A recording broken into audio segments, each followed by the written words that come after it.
He gets up and paces silently around the campfire for a moment, contemplating what to share. Then his crooked, mischievous smile comes across his face. He has the complete attention of all the teenagers, pulling us away from our card games or capture the flag. We sit there and just listen.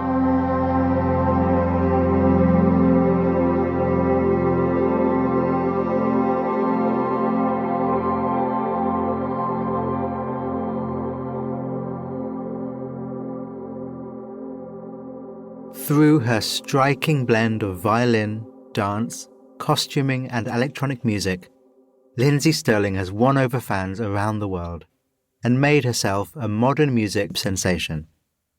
In today's episode, Lindsey shares a meditative story about how we see our shortcomings and if our perception of them is actually true in the first place. She owes her resilience and ability to connect with people to her father, even though he perhaps never truly recognized the impact he had on the world around him.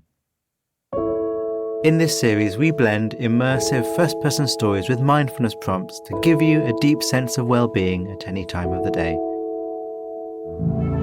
From Wait What and Thrive Global, this is Meditative Story.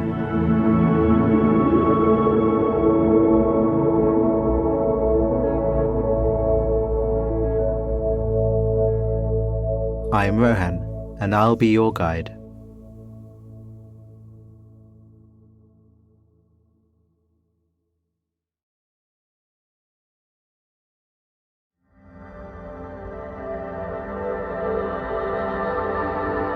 The body relaxed.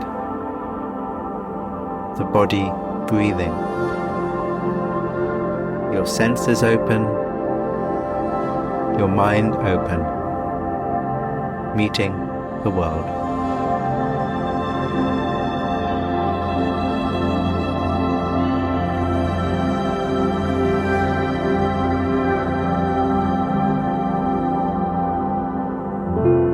I sit in the living room beside my father. I am 6 years old. The morning light pours through the big windows, dispersing a warm, yellow glow across the room. We sit on my blankie, me and my dad together. It's our little cushion on the hardwood floor. I'm cupping a bowl of Kix cereal in my hands. The sweet smell of corn fills my nostrils. I love the crunch as I heap spoonfuls into my mouth. My father wakes up early with me on Saturday mornings, even though this is the only day he doesn't work. This is when we have our one-on-one time. This is where he tells me his stories. My favorite story of his is the Buccaneers of Biscayne. It's about a group of pirates who sail the seas and are at battle with the British. The pirates get lost in the Bermuda Triangle. Their ship is caught in a time hole, and the pirates have no idea that they have traveled forward in time to the modern day. They commandeer a cruise ship and find the passengers on board to be very strange. The pirates rant about how everyone on board is being taken captive. The cruise ship guests all think that the pirates are part of the entertainment.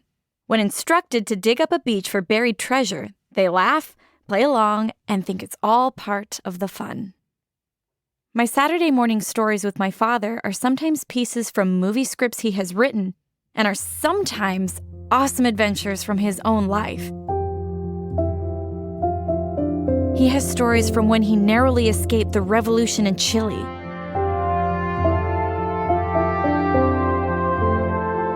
Or how as a scrawny white kid with glasses, he accidentally walked into a Black Panthers meeting in the high school bathroom and somehow walked out as their friend and an honorary member of their group.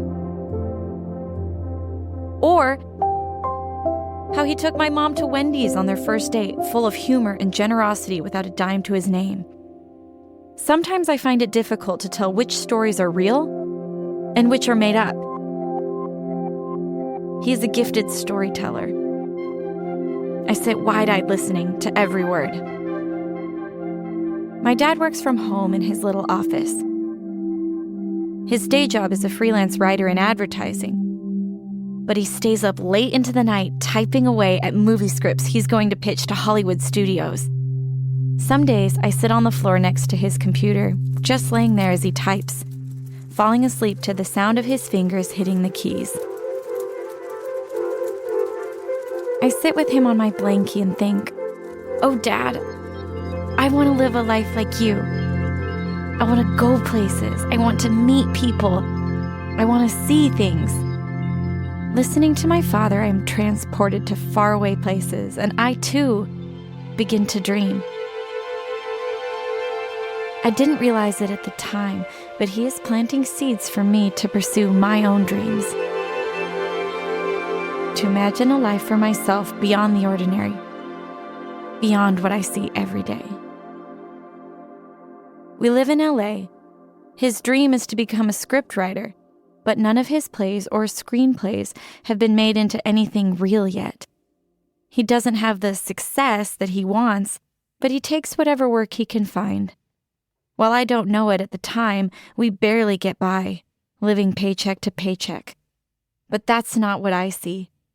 I look at my dad and see this amazing life filled with the most incredible stories. But that isn't the picture that my dad sees. He works tirelessly, and work turns into a real struggle to make ends meet.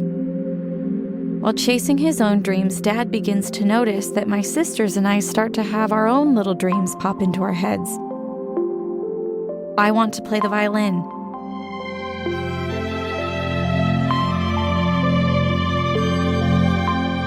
My sister wants to play the trumpet.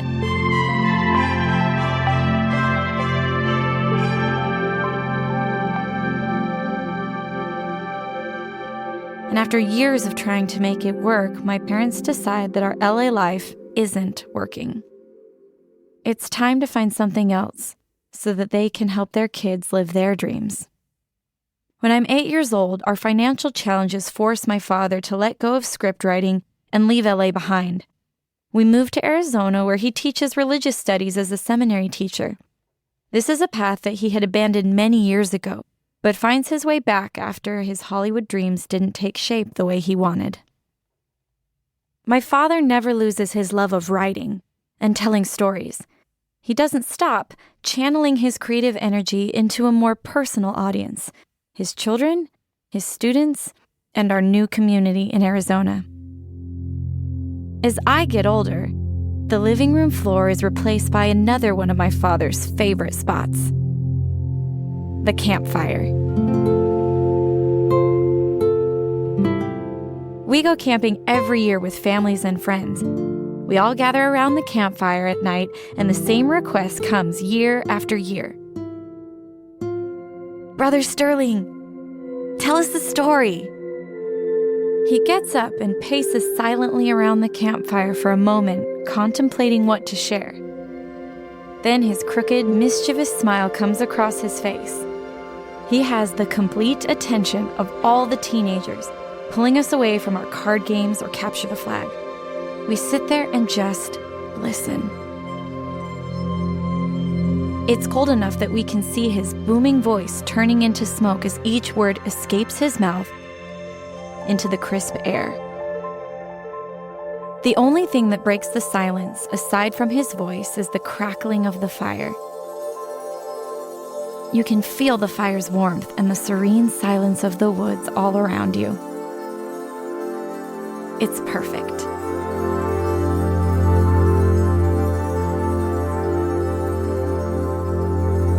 You can feel the fire's warmth and the serene silence of the woods all around you. It's perfect.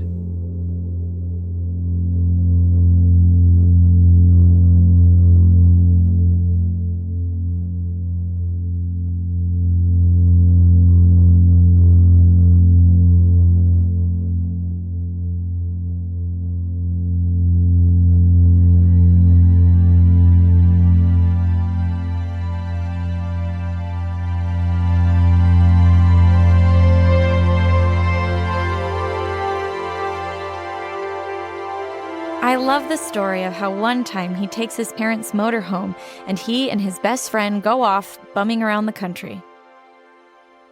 They're fresh out of college and still trying to figure out what to do with their lives. He just wants to see things and meet people. They go all around the country in the motorhome and stop wherever they please. He spends his days riding and meeting people on the street saying, "Hey, want to stop and talk? I got some peanut butter and jelly in my bag and we could have lunch together in the park." That was life for him, going out, making friends, meeting people, and riding. Which is funny because most of my father's life is spent as a seminary teacher. So the two don't seem to fit together. But that's just my dad. After we moved to Arizona, my dad's focus is supporting us and his students. Whether we are failing or succeeding, he pushes us forward to live our lives fully as he did. My sister Jennifer is a runner, one of the best in the state. During the summer, she does preseason training where she takes off and runs for miles and miles.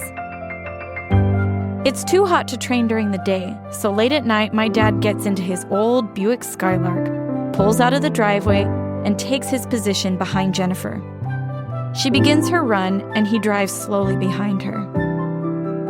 He drives for hours, so she feels supported and doesn't die of heat stroke.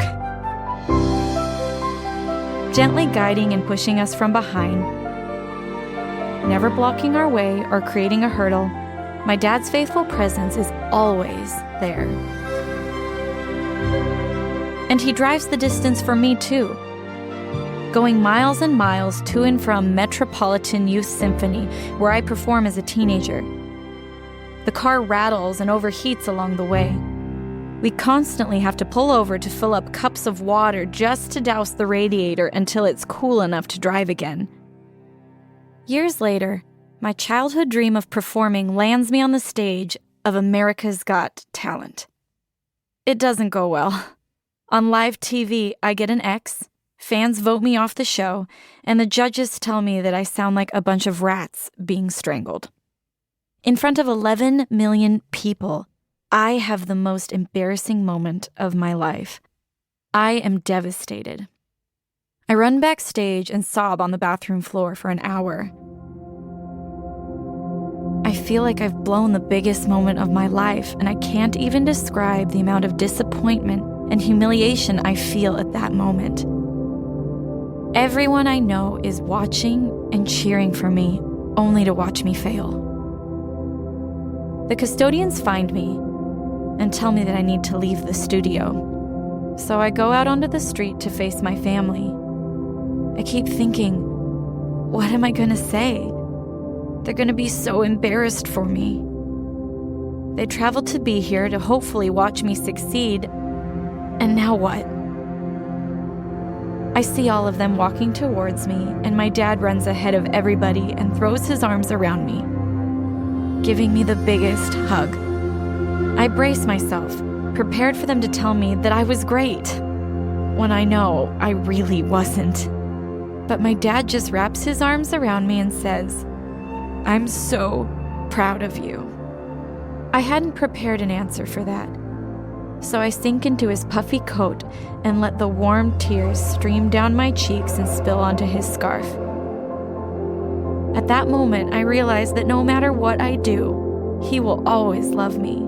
He will always be proud of me, because he's my biggest fan. He gives me the courage to keep going.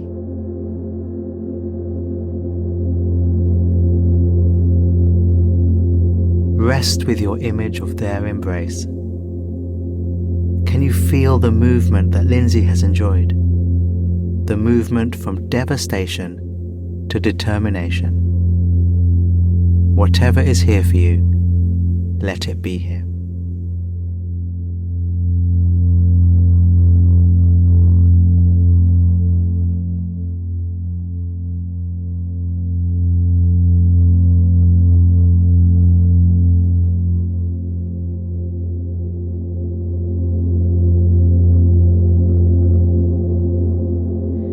Some years later, my father is diagnosed with cancer.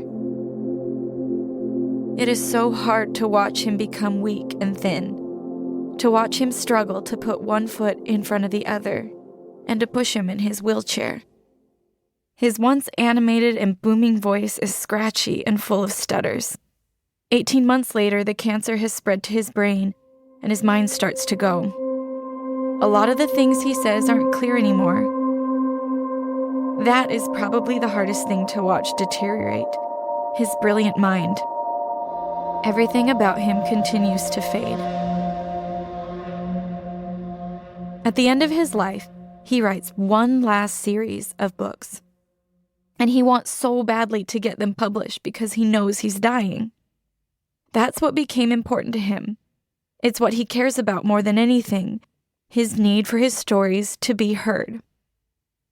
When I look at my dad, I think about how I've heard every word of his stories, how hundreds of his students have heard his stories and have become better people for it, and how he has touched so many lives.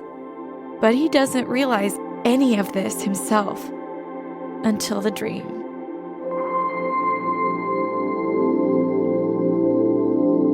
One morning, my father wakes up from his sleep and asks me to come sit by his side.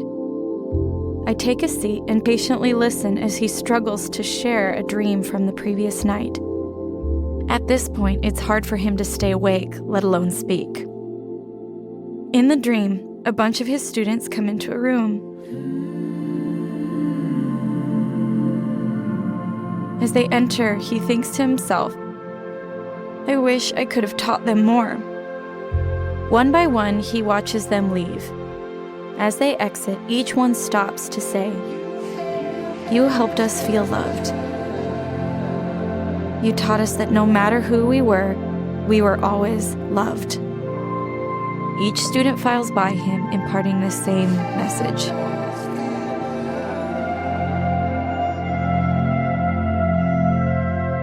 As I sit at his funeral, I see a choir of hundreds of his students. They have come from everywhere. Some are current students in their teens, and others are in their late 30s. They are here to sing together to honor his memory and his legacy. At the actual gravesite, where it's really only the closest family and friends, people individually stand up and tell a story about him. I can't believe all the things he's done for people. The time he took to love people. I knew he'd been there for me and my siblings, but then to hear that he spent hours with Ricky Lyman for weeks after Ricky lost his father, that he stopped by to visit Brother Huber every Sunday, that his students would flood his office during his lunch hour to ask for help and advice. The stories went on and on. I remember thinking, when did this man ever have time to do anything? After my father passed away, I think a great deal about how his life has shaped my own. I have learned to deal with failures by the example set by my father. Growing up, I witnessed his astonishing resilience when dealing with what he thinks are his shortcomings, especially failing to become a famous writer. But he continues to share his stories and touch the lives of hundreds of students. I think more important than the stories he got to share are the stories he was able to create, the stories he was able to live. He was a constant well of creation, and he devoted his life to leading from behind. I inherit his tenacity. I realize it's okay to go for your big dreams, even if you don't get what you want, because you'll have this life of amazing stories that comes from it. And on that journey, you touch people and connect with them. And this is the big adventure of life.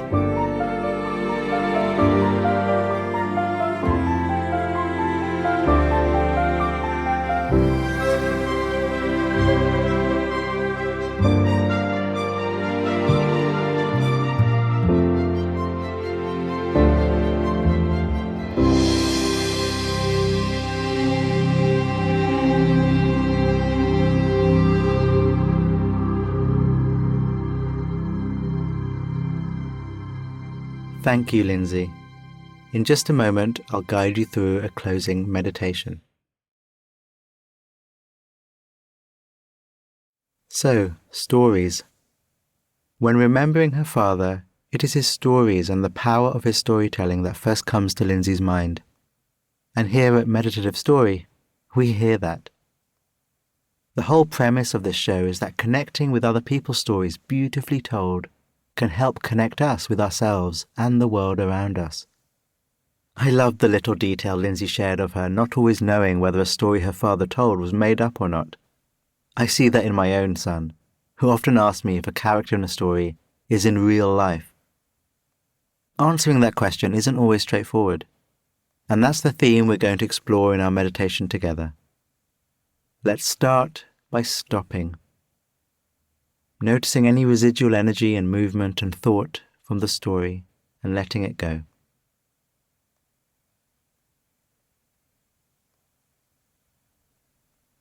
Breathing.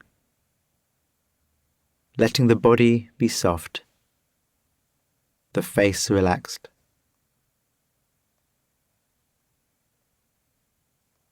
Gifting your shoulders permission to let go of any tension they're holding. Breathing naturally, but perhaps paying a bit more attention to the out-breath, enjoying its instinct to relax.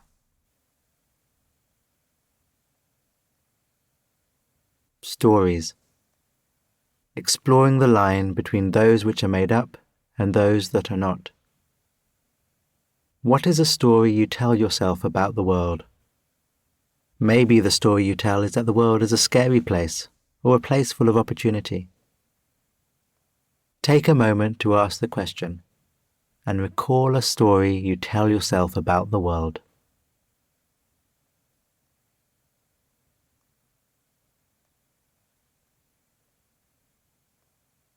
How true is that story right now?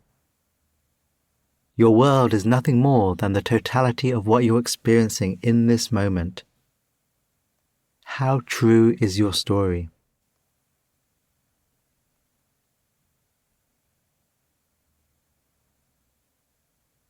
Breathing. Enjoying the out-breath.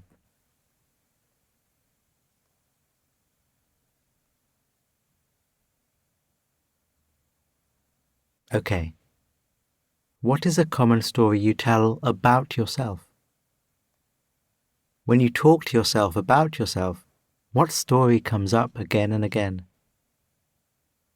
For me, looking deeply, it's that when compared to other people, I've not fulfilled my potential. What is it for you? Looking inward, sensing honestly, what story do you tell yourself about yourself?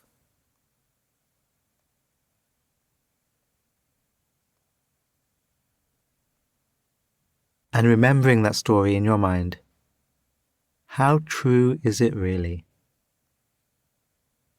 As my son would ask, is it in real life or is it not in real life? In this moment, with the temperature on your skin like it is, with your out-breath like it is it in real life? Or is it just a story?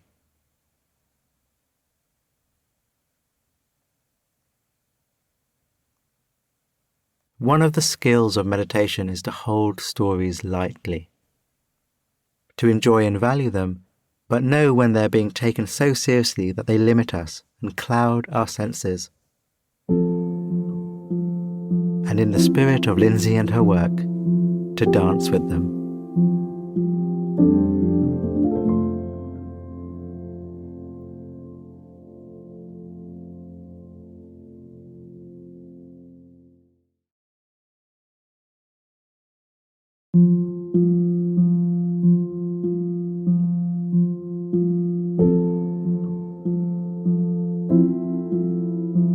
Meditative Story is a Wait What original in partnership with Thrive Global. The show is produced at the Studio Inside SY Partners in New York. Our executive producers are Devon Triff, June Cohen, Ariana Huffington and Dan Katz. Our producers are Sabrina Fahi and Timothy Luli. Our supervising producer is Jai Punjabi. Our curator is Carrie Goldstein. Original music and sound design is by the Holiday Brothers. Mixing and mastering by Brian Pugh. Special thanks to Anne Sachs, Juliana Stone, Summer Matthijs, Monica Lee, Madison Odenborg, Lindsay Benoit O'Connell, Libby Duke, Smriti Sinha, and Sarah Sandman. And I'm Rohan Gunatillake, creator of the Buddhify meditation app and your host. Visit meditativestory.com to find the transcript for this episode.